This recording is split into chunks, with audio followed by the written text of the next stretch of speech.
Russian military transport planes have conducted 22 flights in one day from Ilyinov Vostochny Airport to Armenia, transferring 64 vehicles and special equipment, including armored personnel carriers, off-road trucks, cistern vehicles, excavators, and other logistics equipment, reported the Russian Defense Ministry's press service.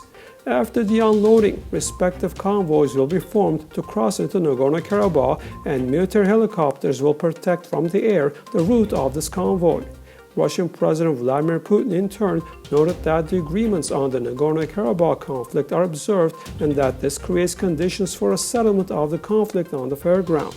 On November the 9th, Armenian Prime Minister Nikol Pashinyan, Azerbaijani President Ilham Aliyev, and Russian President Vladimir Putin signed a joint statement on a complete cessation of hostilities in and around Artsakh. The truce calls for the deployment of close to 2,000 Russian peacekeepers to the conflict zone, where Azerbaijan will receive considerable territorial concessions from Artsakh, including the strategically important city of Shushi. Armenian opposition activist Konstantin Dernakalyan was attacked. According to human rights activist Ruben Melikian, two unknown people on a street instructed a dispute over the Artsakh war, defending Prime Minister Nikol Pashinyan's approaches in this regard, then with a cold weapon hit Dernakalyan in the face, causing injuries to the lips as well as in the leg.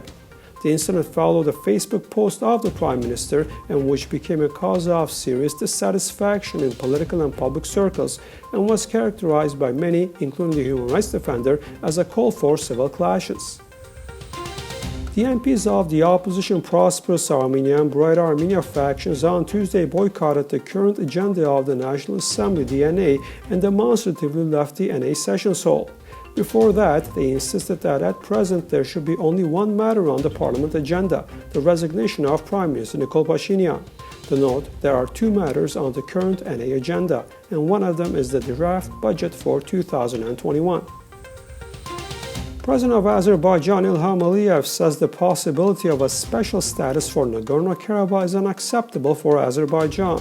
There can't be any word about special status. All citizens of Azerbaijan who represent different peoples and religions live in peace and have friendly neighborly relations.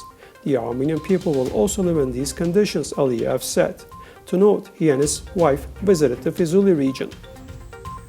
Russian Foreign Minister Sergei Lavrov on Tuesday said Moscow would exert all efforts to disallow revision of the statement by the leaders of Russia, Armenia, and Azerbaijan on the Nagorno-Karabakh conflict.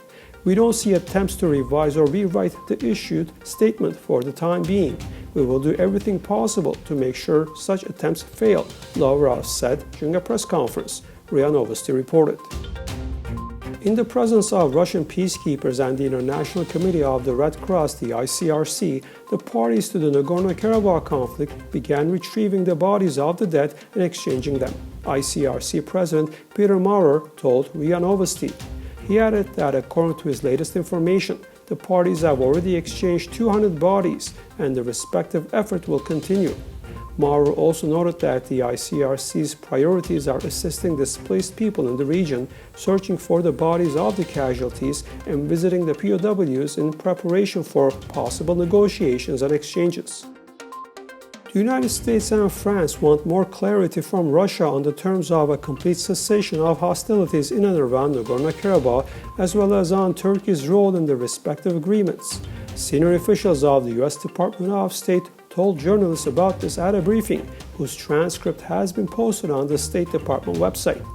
These U.S. officials noted the aforesaid when they were asked about the talks between U.S. Secretary of State Mike Pompeo and French Foreign Minister Jean-Yves Le Drian in Paris.